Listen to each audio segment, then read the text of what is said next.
میدان محشر کا جب میں کبھی منظر اس قسم کے واقعات ہم پڑھتے ہیں نا تو میں آنکھیں بند کر کے ذرا میدان محشر میں چلا جاتا ہوں کہ وہاں پہ میرے آقا صلی اللہ علیہ وسلم کھڑے ہوں گے.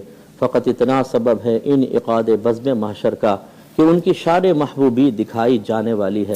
سرکار علم لے کے کھڑے ہوں گے, تمام انبیاء آپ کے جھنڈے تلے جمع ہوں گے. اس وقت سرکار شفاعت کبریٰ کا دروازہ کھولیں گے.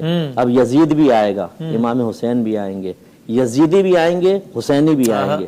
منظر تو وہ دیکھنے والا ہوگا کہ میرے آقا کس کے اوپر شفقت کی نگاہ فرماتے ہیں اور کس کی طرف قہر بھری نگاہ ڈالتے ہیں. میں جانتا تھا کہ یہ سرکار دو عالم صلی اللہ علیہ وآلہ وسلم کا خانوادہ ہے. حسین اتمام حجت فرما رہے ہیں. مسلسل خطبات پڑھ کر دیکھ لیں آپ, یہ نہیں ہے کہ ان کے ذہنوں سے باتیں محو ہو گئی ہیں, موجود تھیں. اس کے باوجود امام حسین رضی اللہ تعالیٰ عنہ نے خطبے مسلسل فرمائے, ان نسبتوں کا ذکر کیا ہے تاکہ یہ میدان معاشر میں جا کر یہ نہ کہہ سکیں کہ ہمارے ذہن سے نکل گیا تھا جی, ماحول ایسا تھا. نہیں, اتمام حجت. اب ان کے پاس کوئی عذر نہیں ہوگا میدان معاشر میں سوائے ذلیل رسواؤں کے جہنم میں داخل ہونے کے. کوئی ان کے پاس عذر